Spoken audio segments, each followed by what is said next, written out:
Yeah, Tuesday night, lights low, sparks fly. War report after dark, better fall in line. From WWE to TNA, AU to Spark. Vince the Prince from the Northeast set it off in the dark. OG Steve led the charge. Cat Al, Eric Us, 9 p.m. Eastern. Acknowledge the ring, acknowledge us.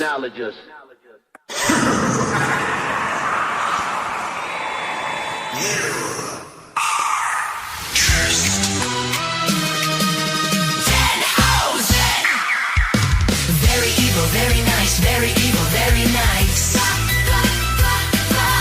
Very evil, very nice, very evil, very nice. You are cursed. Don Houghton, he is very nice. Welcome everybody to another edition of the War Report After Dark. Danhausen becoming the heart and soul of New York lately. We got a lot to break down with Raw and SmackDown from this week. Al, how you doing, brother? Doing all right, man. I was doing better until Donald Trump showed up for a fucking Knicks game, but outside of that, I've been better. Yeah, kind of disrupted a lot of shit. But and on top of it, then we lose. Even Danhausen couldn't save it, and he was there. Yeah, fucking sucked. They didn't give him his blimp though. But Did he curse the Spurs yet? I don't know that he cursed the Spurs. I know he just uncursed the Knicks, and they hadn't lost since until last night. Well, he needs to definitely curse. But the officiating was kind of shitty too. No, it wasn't good at all. Yeah. But any event, let's talk some wrestling. Yes, sir. So we have SmackDown, we have Raw, we have the start of the King of the Ring tournament. Winner of King of the Ring obviously wears the crown and then gets a shot at the title. I want to kind of get right into the King of the Ring. Where are you thinking this is headed in terms of men's and women's? Like, who's your pick right now to win? I mean, I don't really even have one, man. Well, help me out here. I did not finish Raw's last night's King of the Ring man's match. So who won that? Well, hold on. Let me. I'm gonna pull up the bracket. You didn't watch it? No, I did, but I'm pulling up the actual bracket because I want to see. Because that was Tala Tonga, Seth Rollins, and two other guys, I believe. Yeah, Bouncy won that match. Really? Yeah. Wow. But where the fuck is the bracket? I should have pulled that up ahead of time. But I mean, I didn't see Bouncy getting out of that. Here we go. So right now you've got Obafemi obviously has advanced along with Dirty Dom, and then Javon Evans beat Tonga, Saints, and Rollins. So he advanced. So now on SmackDown, we're gonna have Jay versus LA Knight, and we're gonna have Royce Keys versus Baylor. Actually, I think that's gonna be a fatal four-way also. So it's gonna be Uso, Knight, Keys, and Baylor. I don't know, man. Like, I'm having a tough time. So the obvious to me pick for King of the Ring would be Obafemi. Right. I mean, who beats Obafemi unless Brock Lesnar comes in? Well, see now, right. Well, but that's where I was headed because last night on Raw, Oba comes out, cuts a promo. And once again, he starts talking about Brock Lesnar. And he called him a bitch. So the fact that Oba keeps bringing his name up, the fact that now he called him a bitch, I think one of two things happens. Either he costs Oba a match and doesn't get further in the tournament, and then they have their third match. Or Oba wins King of the Ring, unfortunately has a match with Roman, and Brock is the reason why he loses. That Oba loses. But part of me thinks it's still too early to have Oba and Roman, but selfishly, I think that's also because I want Roman to continue to hold the belt. So, Vince, what is your take on the men's side of the King of the Ring? I think Oh, if I didn't see you there, Vince. How are you? what's up, bro? Yeah, I just got here. I think if Oba wins King of the Ring, it's gonna be like when everybody else wins King of the Ring, and it's gonna fucking suck. Like like the King of the Ring is the worst gimmick to give somebody unless it's like Owen Hart. You know what I mean? Like so few people King Booker. Oh, King Booker, exactly. And I don't want Oba saddled with that. The guy that I think could do it, who has been talking about it, and again, interference from a Brock Lesnar wouldn't be a bad way to get heat on this guy, would be Dominic Mysterio. I think we could have King and Queen Dom and Liv. Now, if we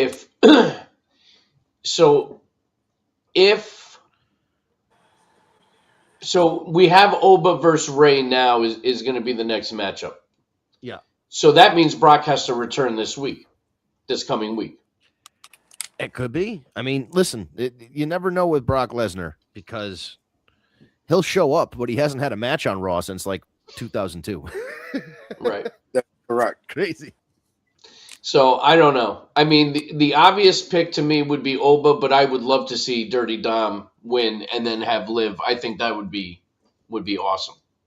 Because it's a heel. But I'm also not so sure that Liv is winning. I think Raquel is winning. I think Raquel yeah. should win. The question She probably is, will. challenge her? Or Well, and it's going to be Raquel versus Liv. I mean, That's what it's gonna have to be. That's going to be your final match, and I think Raquel is going to turn babyface, and I think she's going to beat Liv. I think that's a good way to do it too, because they are, it's very strange that a women's champion is in this Queen of the Ring tournament when the prize is a championship match. Right. Well, I mean, that's, she had an explanation for it. She Okay, did. fine. But at the same time, you're right. I mean, that title should be defended. They haven't done shit with Liv really since Mania. And I mean, since now the Queen of the Ring tournament, they haven't done anything with her. And then where's our buddy Eddie Munster, CM Punk? Where the fuck did he go? Oh yeah, I guess they gave him a little time off. I heard he wasn't going to be in the European tour, so I did hear that too. Afterwards, I mean, listen, since Punk has been back, he's been full steam ahead. So they probably just gave him some time, which, I don't see anything wrong with that. Yeah. Yeah. So I don't know. I think that's the obvious pick. I think it's it's not so obvious in the women's. No, because I really do like the idea of Dom and Liv both being king and queen. Like that would just be icing on the cake. It would be like the insufferable king and queen of the prom that nobody likes in a like a teen movie, like a Breakfast Club kind of thing. Oh my God. Yeah. Let's get to some comments. We have YouTube at especially not this 5540. Extra, be all without it. John Jones, Dwayne The Rock Johnson, and You Can't See Me. Not sure where any of that is headed, but okay. Thank you for if I had to guess, that person is under 11 years old. Probably. Yeah, probably. Tara wasn't, she was thinking on the same lines as you. I'm assuming the whole Liv and Dom. I mean, the great thing about these tournaments is you really, unless they really screw up the booking, you don't know who's winning this thing until the end. There's a lot of tournaments you can see, you're like, we know who's winning this one. But this particular King of the Ring and Queen of the Ring, I think, I don't want to say is wide open. I think each side has a couple very good contenders, and it's not just like one person in each men and women's brackets is like the person that's being chosen. Well, I like how they did it this year, and I don't remember if they did it this way last year, to be honest with you, but I like how the first round are all fatal four ways, which are always fun because there's no DQ, and then it leads to singles matches and then the finals, right? So, like right now, you have a matchup between Io Sky and Raquel, which is going to be great. But I do see Rodriguez getting over, probably with help from Judgment Day. We don't know who Liv's opponent's going to be yet, but we have Sol Ruka, Lyra Valkyria, Flair, and Cargill in a fatal four-way. I mean, I feel like it's got to be Flair. I mean, Sol Ruka, she's got a title now. She should be defending that. Yeah, she Valkyria is just a placeholder, in my opinion. Cargill, been there, done that. Like, I think it's time for Flair. It's been a long time since Flair has even been in consideration for a title. I could see them doing Flair versus Morgan and Flair getting screwed. Right. So I have a quick question for you in terms of this Queen of the Ring thing. Has Charlotte been Queen of the Ring? that's a great question. I don't remember. No. It looks like I just answered my own question on the Wikipedia page. Zelina Vega was in 2021. They didn't do it for 2 years or 3 years. 2024 was Nia Jax. 2025 was Jade Cargill. And 2026 is a question mark. Yeah, so there's your answer.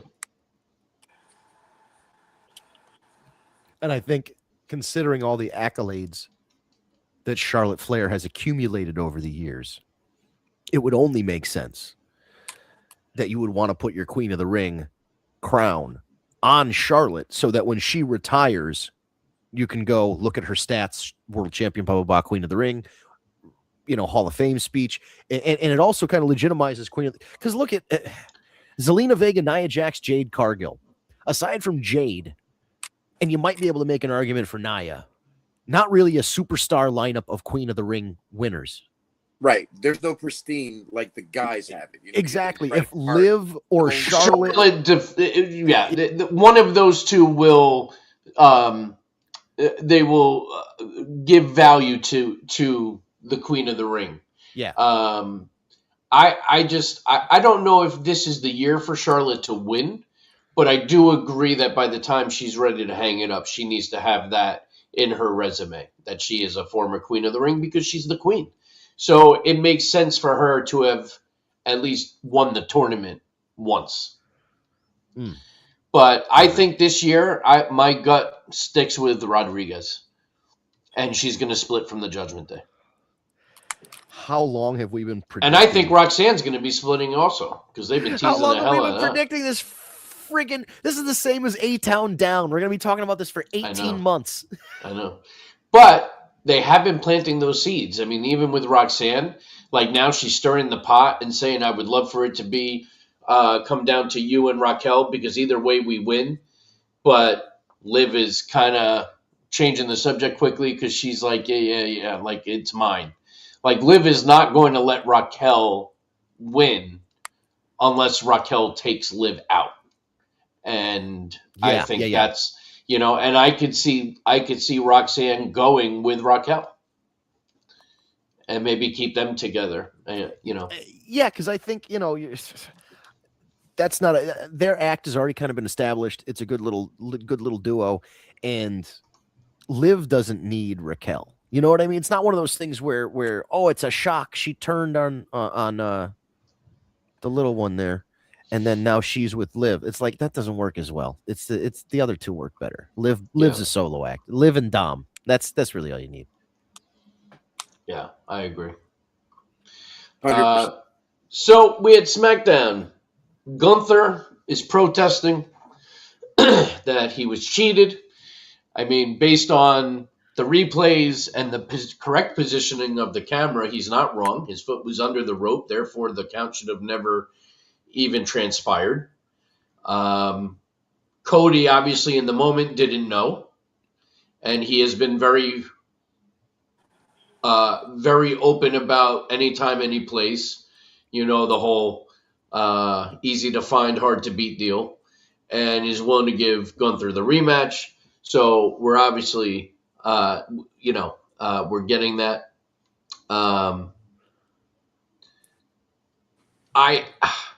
I really am hoping that Gunther does beat Cody this time. And if they decide to go with Oba being King of the Ring, then I'd be much happier seeing Oba go after Gunther for that title. Because now that's the other question too. Is it kind of like Rumble, where you can challenge for either world title, or does it have to be the brand that you are on?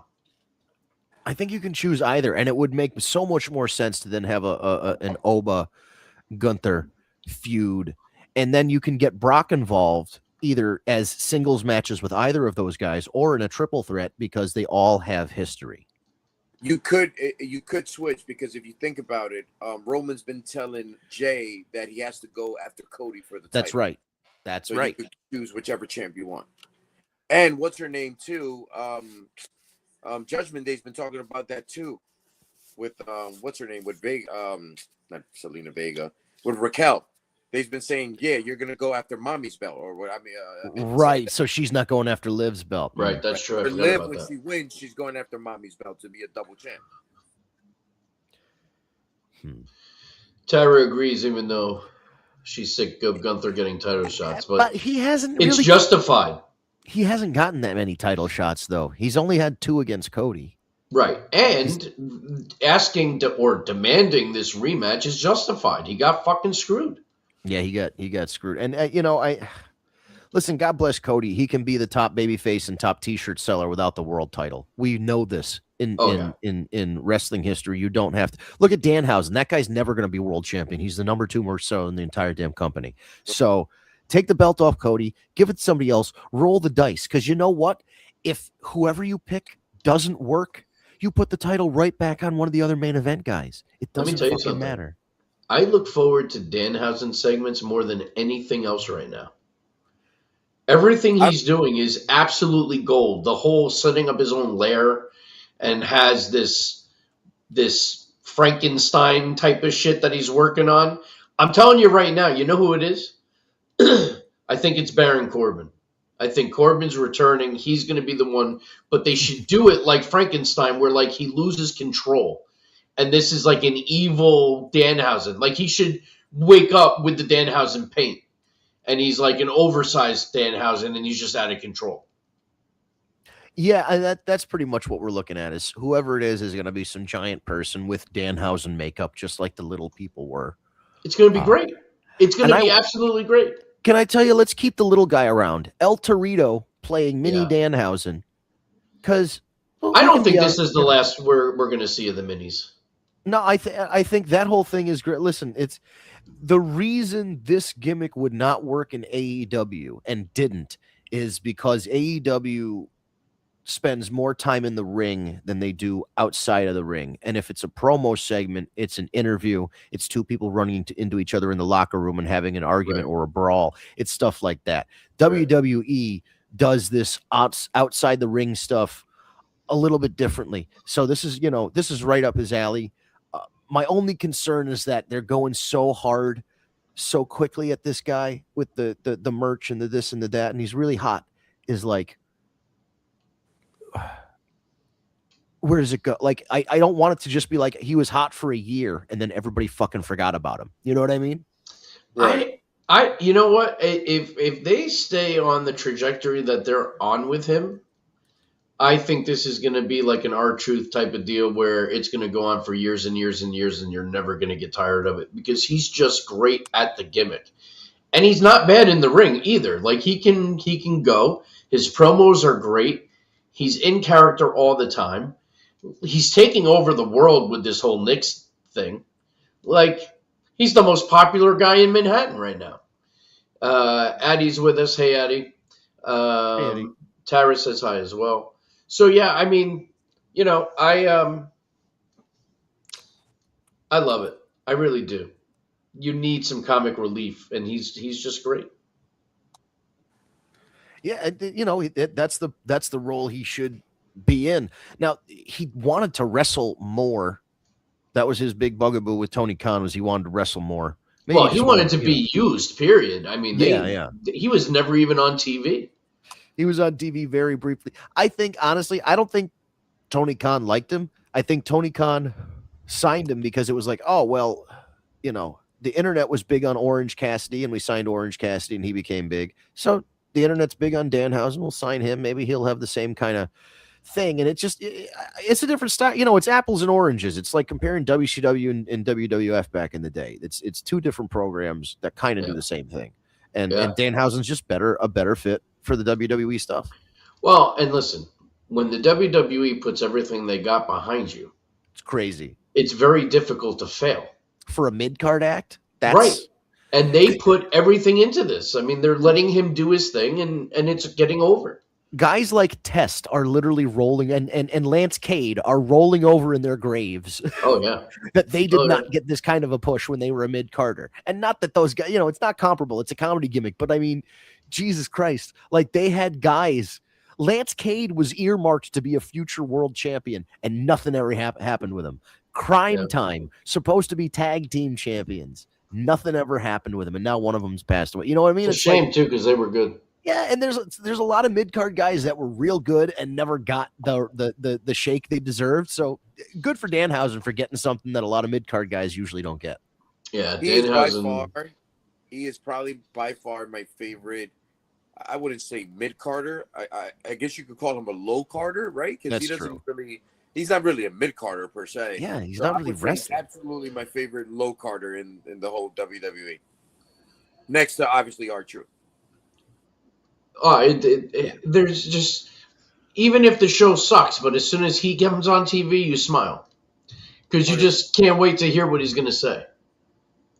Daniel over at YouTube says, hello, what's going on, bud? So, yeah, keep going on SmackDown. You had Royce Keys versus Tala Tonga. I mean, on paper, that's just crazy. I think in the end, I think Royce Keys is joining Solo. I think they're going to turn him, and I think he's going to join Solo and the MFTs. It's better. This has been going on too long. Like, it's giving me Ahmed Johnson Nation of Domination vibes, where like it was like forever they were like, one day you're going to join us, and then eventually he turned and he joined them, and that was pretty much the beginning of the end of Ahmed Johnson. But yeah, well, I mean that's kind of the feels I'm getting. And Royce Keys is far beyond. I was just going to say, I'm not trying to compare the two. Let's not put him in the Ahmed Johnson tier just yet. Like. Situation-wise. The one guy who might need to like take some of his money and start investing in the stock market or like real estate or like generally maybe getting a degree in like AI coding or something is Ricky Starks, because that guy is not going to be employed for very long. Yeah, that's true. He does not connect with this crowd at all. No. Listen, he got starched by Edge, he said something that called him like Little Rock or Little Dwayne or something, and completely like it was the glass shattering in your mind moment when somebody looks at you and you go, oh, he's like just like Timu Rock, like and he's a foot shorter than the Rock and 200 pounds lighter. He was already behind the. Yeah, that's pretty bad. That's like having a Bentley until like a Bentley shows up next to it. It's like buying a Chrysler 300 and then a Phantom rolls up next to you. That's exactly what I meant to say. You said it better. That's exactly what I meant to say. And you guys are you sell cars. You guys know what's up.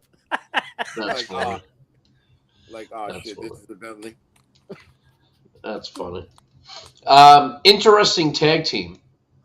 You had Charlotte and Tiffy Stratton versus Jade Cargill and Michin. Actually a decent match. It was interesting seeing Tiffany and Charlotte getting along. They have quite a history. So that was a decent match. Cargill and Michin wound up winning. But it was definitely a good match. Carmelo Hayes, Ricky Saints. So I don't know what it is. There's something about Ricky Saints that really bothers me. And I just don't know what it is, because he's very good. He's very good in the ring. He's very good. What it is. The Timu Rock? Maybe that's what it is. He just is trying too hard to be the Rock, and he's like. Of course is what it is. It's just, I don't know. I don't like him, but he's so good in the ring. He's so good. Like that match with Carmelo was fantastic. Fantastic match. He's great. He's great in the ring. I've been, since that pandemic when Ricky Starks went into NWA Power and he won like their little national title or whatever their US title is. He had a nice little run there. He got noticed by AEW, did an open challenge. National title. I don't know. Like, I'm sorry, no knock to Billy Corgan, but like, what has the NWA done in the last 6 years for me to take this shit seriously? So like, he won the title on their YouTube show. Oh wow! And then he got a look from AEW. He had an open challenge match against Cody, and then he started being used. He joined Team Taz, and that's the whole story of Ricky Starks. But I've always felt the same way about you as you, Steve. I thought he was a really good wrestler, and there's just something about his promos or his look. Or the way there's just something about him. It's all of the above. It just like needs, every single thing you just hit on, I think is my problem. It's the entire package. It just bothers me. But I can't take away from how good he is in that ring. And that match with Carmelo showed it. Like, he's so good. Even in his match, he was in a 4-way on Raw with Rollins and for the King of the Ring. Phenomenal in that match also.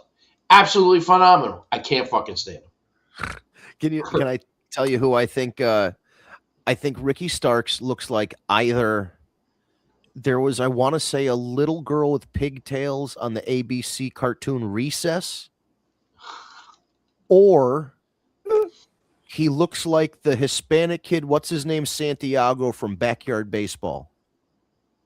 You remember the PC game Backyard Baseball and the kid that only spoke Spanish? He came from Cuba or something? Yeah. That's what he looks like to me. That's so funny. I can't take him seriously. Yeah, he irks me, man. He really does. But he's so talented. And that's what really screws me up, because I'm like, I want to watch him, but it's painful.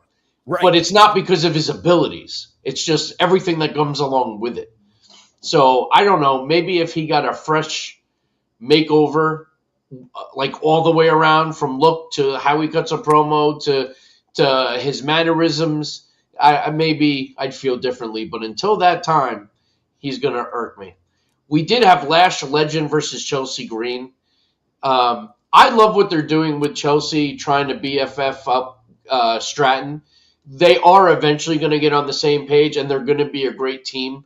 I'm kind of with it. I think those two together, I think is going to be great. But I like the whole cat and mouse thing they're playing now, where Chelsea kind of thinks, "Oh, you're going to come with me down to the ring for my match," and she's like, "Yeah, no, I'm going to the trainer's room," and leaves her high and dry. She goes out, and then you're thinking, "All right, this is going to be a quick little." Lash is just going to run through Chelsea, but they actually gave Chelsea an opportunity to put on a hell of a match. Like, she didn't just get her ass kicked. It wasn't a squash. She put up a great fight. She lost. I got to tell you, too, and I don't know how you guys feel about this, but Lash is not doing anything for me either. And I don't think Lash is all that good. I don't know. He was better in NXT. Yeah. You know what? I think you're right. But so far, like, her matches on the main roster, I have not been overly impressed. And there were some sloppy spots in the match with Chelsea Green, and it wasn't because of Chelsea. So I don't know. I'm just not convinced on her yet. I think they're moving her up the chain way too fast, in my opinion. Definitely agree with that. Wait. Yeah. Time out, Steve. Let me get this straight. You complain about her, but you were cool with the Barbie getting an IC title shot against against the man Becky? Absolutely. Right. Who are you calling Barbie? Are you talking about Sol Ruca? No, he's talking about Maxine Dupree. Oh, Maxine Dupree. Okay. I had no problem with it. Hey, listen, she still has a job. Zoe Stark doesn't, so Steve and I were right. Do you call her the Barbie doll? Do you call her the Barbie doll because she moves like her elbows and knees are locked in place? Thank you. I'm glad somebody knows what I'm talking about. Al, do you disagree with my assessment on Lash? No, I don't. I don't think she's that bad as you put her. You know, it's just she's like the sidekick to what's her face right now. She's learning from her. I mean, that's not a great role model to learn from in Nia Jax. Jax. I'm Nia sorry. Jax is much better than she was. Well, exactly. Agreed, I don't but I don't still. think people Come a give long Nia way. enough credit these days. I think I she's think come a so. very long way. I think She I agree has, with you. but still. I just think that I don't think she does that bad. I think that the industry needs women of that presence that are larger, larger than life per se. Like those are good women, and especially when they're athletic, and she is athletic. She I is don't think athletic, and she has an Not her. opportunity to get It's better. not her. But- It's not her size. It's not nothing to do with it. She's just not doing anything spectacular right now on the show. It has nothing to do with what she probably has ability wise. It's just that not has something to working what they're doing with her. Like it's Isn't even that writing like, then? but no, it's not. It's like it's more than that. Like for me, like it's even the way she's like throwing and landing her punches and kicks. Like they just don't look convincing to me. I don't know. Like I could literally sit there and pick it all apart if you wanted me to. There's just things when I watch her in the ring that just bother me. And that can go away and get better in time. I think she's talented and I think she's athletic as Right. hell. Don't get me wrong. I think there's opportunity for her to get better. I mean, listen, she did just get called up from NXT. Like I don't even think it's been a full year yet. So there's a lot of room there. It's not a criticism. I think she can get better and maybe my tune will change. But as of right now, it just doesn't do anything for me. I'll still take Lash over Jade Cargill because she's still not doing jack shit for me. See, now I think Jade Cargill is much better than she was too. I think she's come a long way. Like her match with Rhea, I thought was great. That was the first match of hers I think I've actually ever really enjoyed. That match was That was a top great notch. match. And Yeah. Jade didn't have any slip-ups as far as I can remember in that match. Like it was No, a it was smooth match. Start to finish, Yeah. it was good. So I think she's on her way. I think she's made that turn. It's like sometimes you need that one good match, and I think Rhea had a lot to do with it. But Correct. confidence is a big thing too. You can get in your own head very quickly. So Well, then maybe Lash needs to have a match with someone that can do that same type of thing with her, like what Rhea did with Jade. yeah, that's true. But I think as long as she's with Nia, she's not going to really get that opportunity. She's not going to get it. Nope. Yeah. I agree. I mean, I think maybe in the end when they split and it's Lash Nia, maybe it's possible That's a because good- they'll know yeah. each other so well. You know what I mean? From Yeah. teaming for so long. So, and it always, every time you have student teacher kind of situation, in the end, they wind up feuding and Lash will become a baby face. I don't Lash will see be the Nia Marty becoming the baby face. Lash will be the Marty Jannetty. Got Well, I don't know about all that. it. I don't know about all that. Dominic Mysterio, Damian Priest, Trick Williams, Braun Breaker, Fatal 4-Way. Obviously, Dirty Dominic Mysterio prevails. I thought that was a great decision. Great decision because going into it, I didn't think it was going to be Trick. I didn't think it was going to be Priest. I probably was leaning more towards Braun Breaker. Yep. But Braun Breaker can't catch a victory since he's really been back. Nope. I mean, he's doing attacks and he's doing, spears out of nowhere and stuff like that, but he hasn't caught a win. Nope. So I wonder if they're starting to lose confidence in Braun Breaker. I think he's also been much like Finn Balor back in the day. I think Braun Breaker has been labeled injury prone now. Right. And he's going to Yeah. have to. Which is the worst thing that can happen to you. Right. Yep, that's a bad label to have in pro wrestling, and also a bad label to have when you're Mr. I can run the ropes at 23 miles an hour. They have me run all the way down the ramp and spear people and do all this stuff. Like if you're known for doing these like freakishly athletic stunts, that's a tough transition, man, especially if you have to now change your wrestling style. And for all the criticism that AEW gets for this, for Will Ospreay getting involved with the Death Riders, it explains on TV and in storyline why Will Ospreay changed from a high flying style to a more grounded MMA and grappling style, because the Death Riders taught him he needed to change his style or he was going to break his neck again. So like they explained his change, and if they can do something like that, I mean, hell, Braun Breaker, this is completely ridiculous, but here's the spirit of this is what I'm saying. Put Braun Breaker with somebody like Chad Gable, and then Chad Gable trains Braun Breaker to be less of just a bull in a china shop and being more of a focused wrestler. And then you can explain how his wrestling style changes. It doesn't have to be Chad, but I'm using him as the example because of Alpha Academy. Right.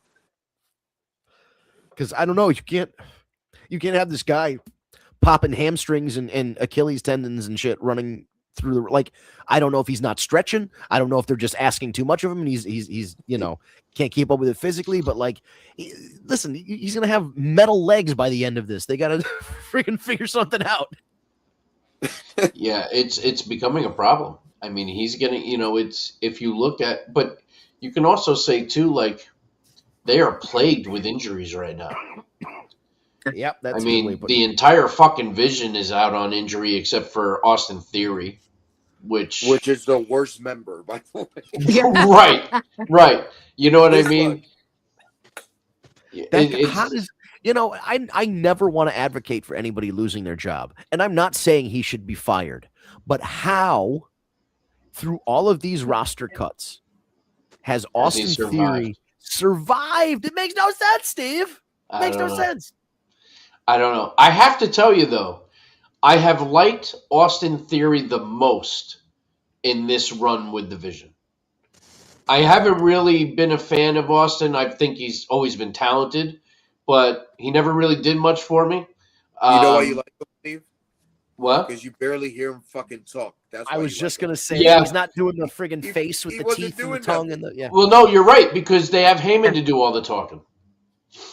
Or Logan Paul was cutting the promo. Yeah. Well, I guess so. Yeah. Right. Yes. Yeah. Austin Theory occupies in my brain the same space that Sammy Guevara does. Of like, wow, he, where he can wrestle and all that, but he's just got the face and the look and the teeth that I just want to punch. Like I just can't do it. It's true. The teeth is crazy. The teeth are wild, my God. Like, I think when Roman Reigns got his new teeth, they took a picture of Austin Theory's mouth, and he was like, "This, I want this, please." That's hilarious. oh my God. So we have Monday Night Raw last night, which was in France. So another international crowd, which I just can't get enough of these international crowds. We've said it last week. We said it the week before. We said it the week before that. And I'll continue to say it because the crowds just make us in the States look like shit. They are so hype from start to finish, the chanting, the singing. Nobody's ever sung Brock Lesnar's theme music. Nobody's ever sung 619 Booyaka. Like, they're singing everything. Like, it's just awesome. It is just fucking great.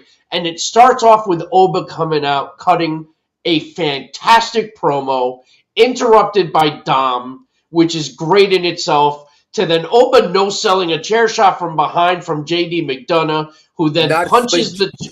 What? I'm sorry, I didn't want to cut you off, but before you keep going, the non-flinching in that fucking chair shot was incredible. He didn't move.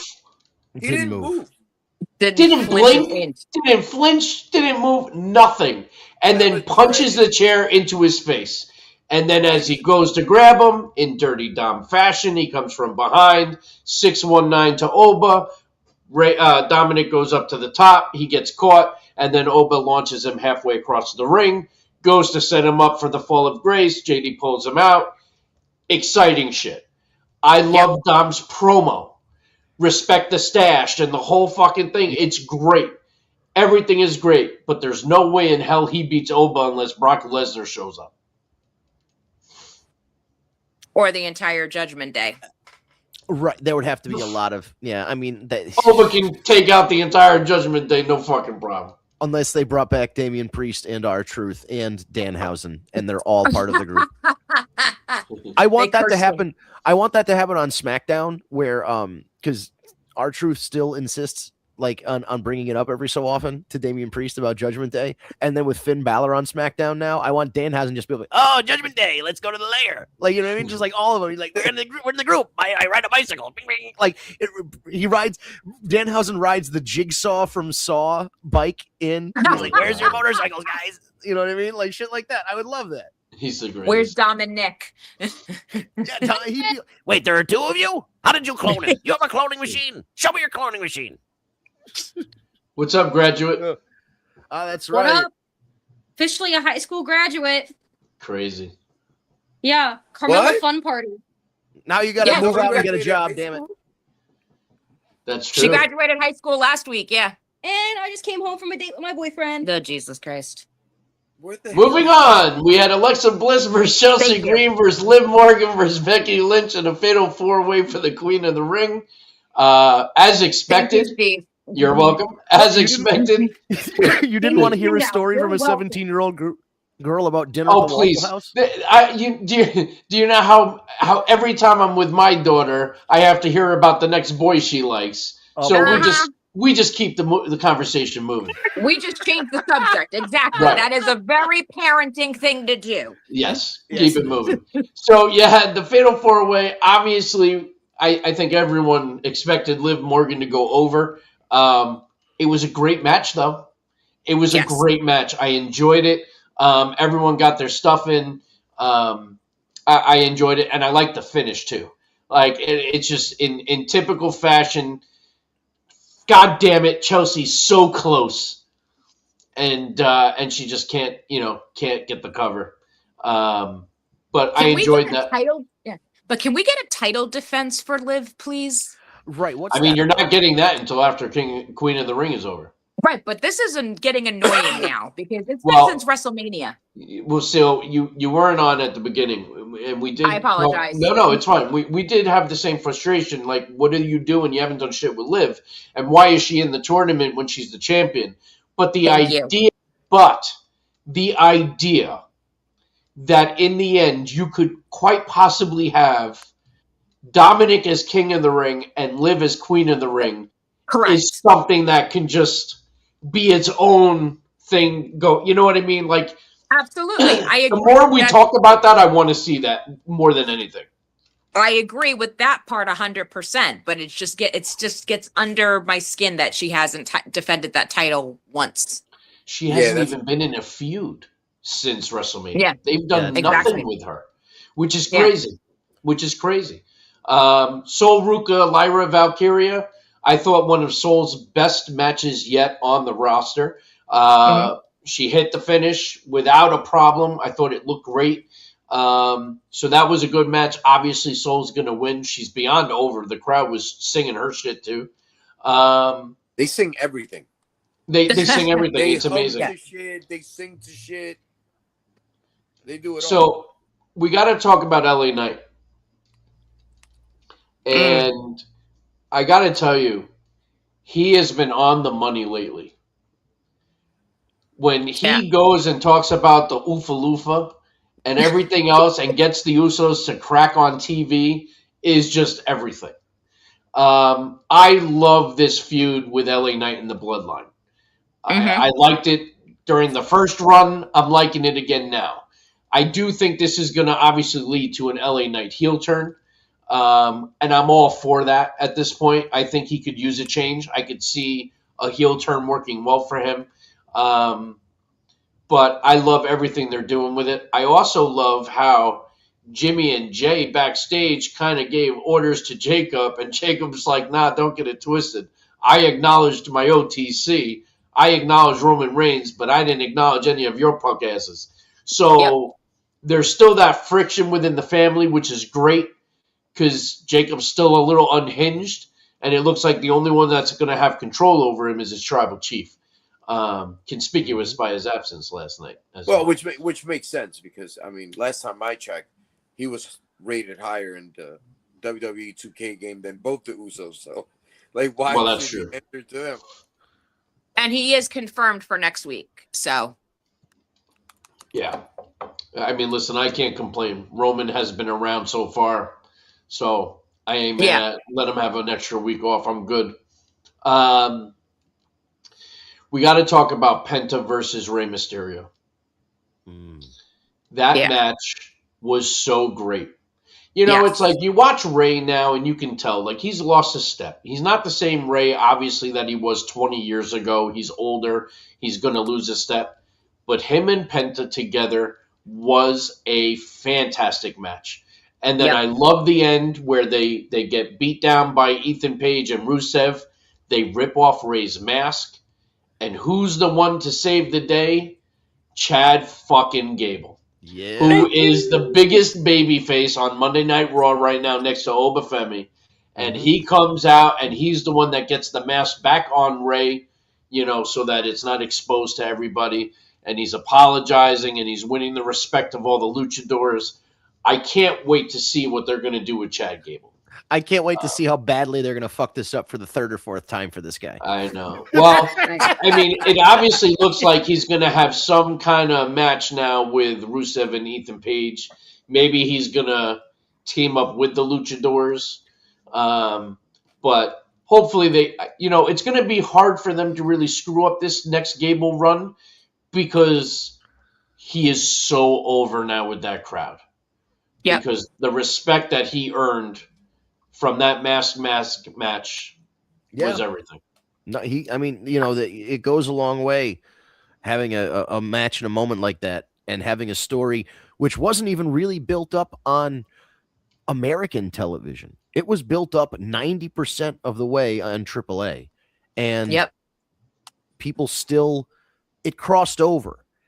You know, people from the WWE audience, the general audience that watches pretty much just Raw and SmackDown, maybe NXT, knew about what was happening with AAA, and it's on YouTube, and you can go back and watch it. And like they, in addition to the event, they took just the match, and it's now uploaded. And I bet the last time I checked, it had like 250,000 views. They even aired it after Raw last week. Yes, they aired it right after Raw on Netflix, which is huge. Yeah, which is huge. I must have watched that match, no joke, probably like 10 times since it's happened. So for a pure wrestling match. Yep. Like, not just the wrestling itself, the whole spectacle of the match. Yep. Could not have been any better. That was an A plus match. It happened where it needed to happen in Mexico. Yep. You know what I mean? Yeah. All that's and the video of just that match, the entrances and the aftermath and all that on the WWE and AAA YouTube channel was posted 4 days ago and has 500,000 views. Amazing. So Amazing. this is two undercard guys, two mid-card guys who I would even say at this point, if you were trying to get somebody into wrestling, like when we were younger, we showed people Undertaker, Mick Foley, Hell in the Cell. That's how you got people in. Now, you're going to show people that mask versus mask match. Like, I've said this for everybody. Everyone knows my favorite match of all time is probably Savage Steamboat WrestleMania 3. Amazing. I have to put their match now in my top 5. Literally, what Chad Gable and Ludwig Kaiser did. I'm sorry. I'm talking to myself. Oh, I said, I have to easily put the Ludwig Kaiser, Chad Gable in my top 5. I don't think I've ever, and we probably will never, it'll be another 20, 30 years before something like that ever happens again. Before the top 5 changes drastically like that. Exactly. Yeah, this Ludwig Kaiser guy also good for him. So Chad Gable gets injured. They do this whole thing. Not only does he find some kind of magic as the new Grande Americano and gets really over as a babyface in Mexico, he, I guess, has known Spanish for forever. Like he's really good at speaking Spanish. He has to have. Right. Yeah, he has to have. Yeah, exactly. And he's now like dating or engaged to some smoke show Mexican girl. I mean, like putting on a Lucha Libre mask changed this guy's life. Yeah, but he doesn't speak Spanish like how he just learned it recently. He No, is a no. fluent. No, Spanish apparently speaker. he's fluent in like 4 or 5 languages. So, Yeah, question: because does he come back as a babyface when he comes back? 100. I don't Oh, see yeah. how he's not. I don't see how he doesn't.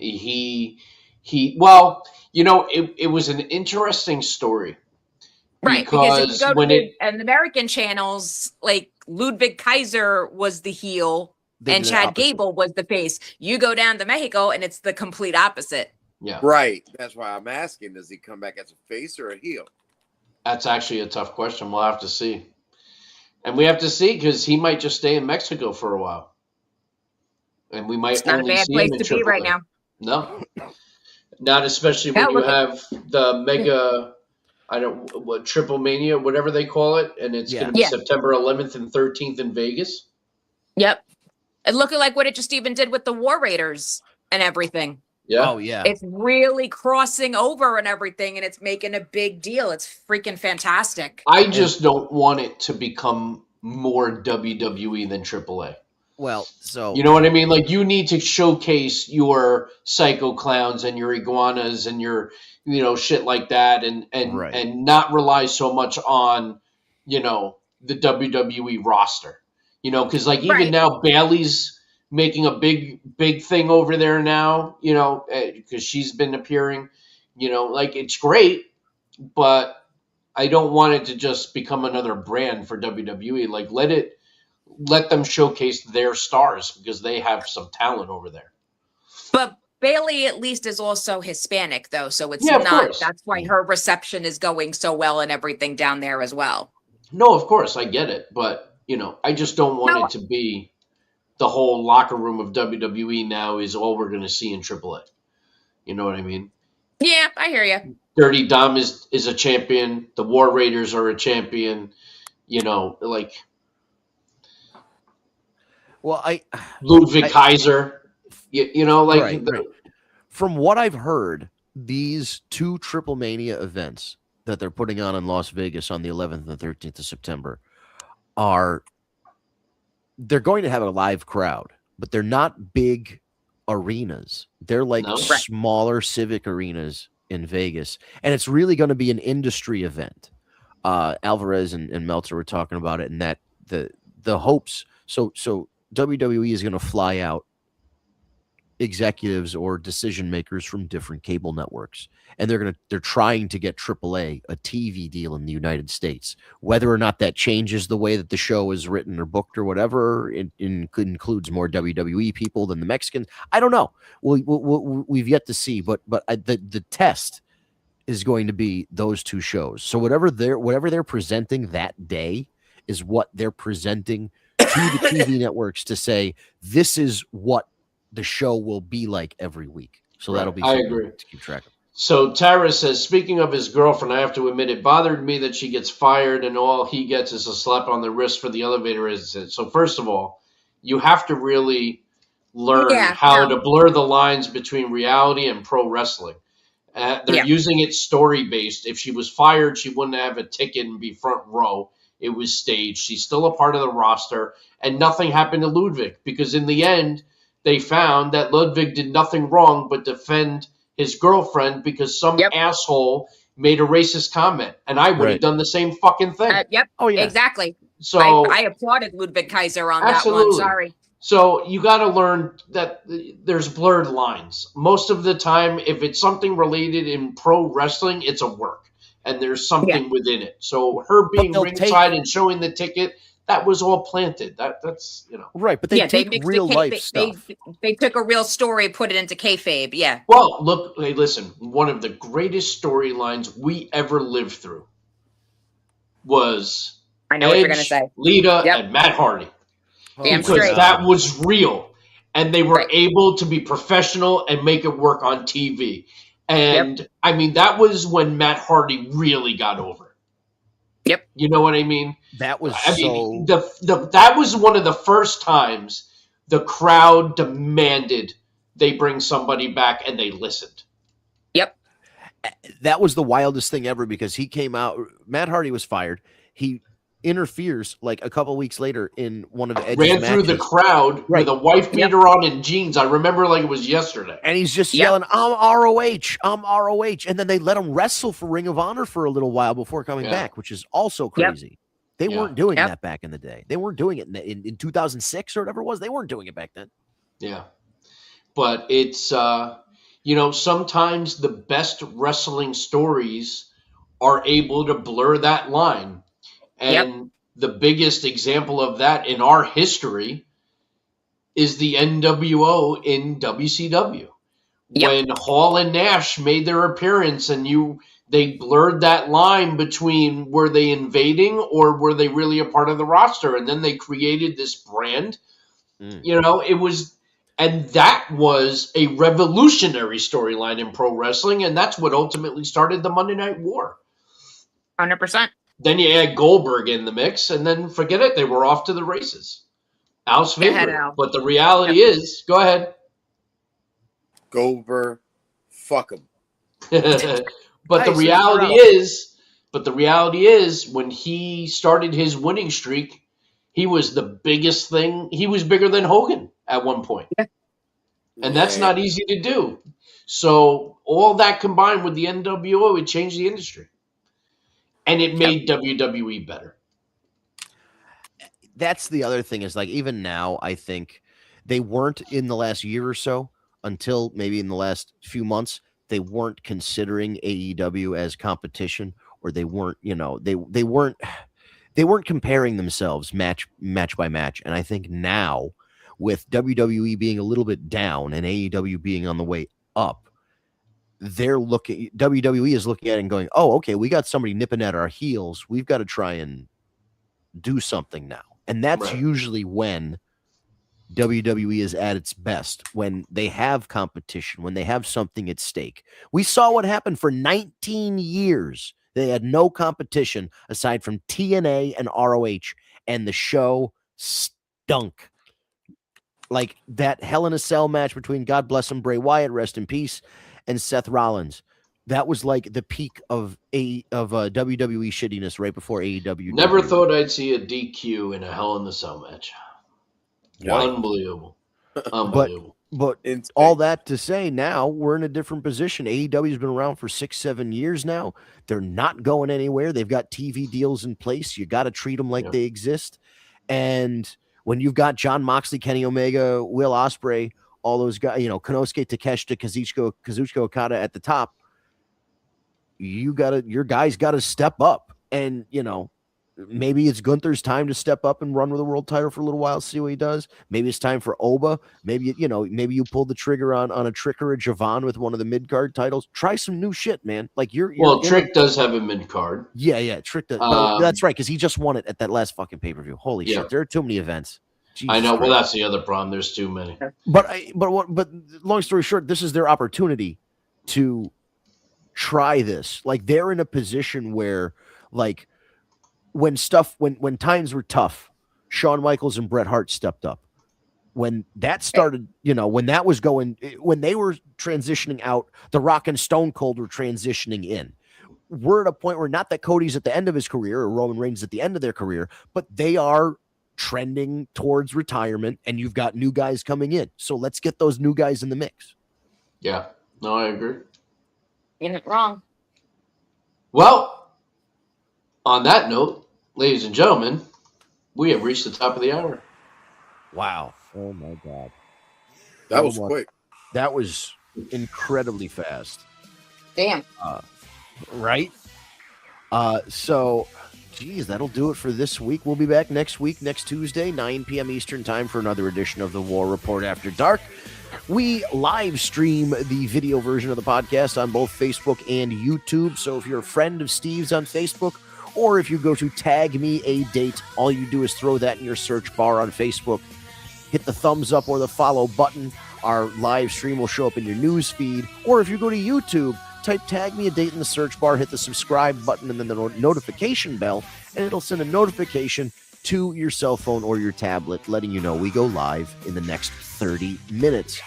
If you want to follow us on social media, it's at Tag Me a Date, most places like Facebook, YouTube, Twitter /X, and Instagram.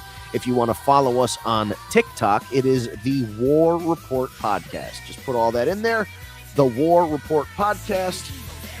Hit follow, and you will get reels and shorts on social media as we lead up to next Tuesday's show. If you prefer an audio version instead of a video version of the podcast, go to your favorite podcast app, Stitcher, SoundCloud, Spotify, Apple Podcasts, Google Play Podcasts. Type in the Tag Me a Date, type in the War Report. You'll see our lovely logo that's in the top right-hand corner. You'll see our names in the description. Hit the subscribe button, and Steve or Ryan will grab the audio from the show and upload it between Tuesday night and Wednesday.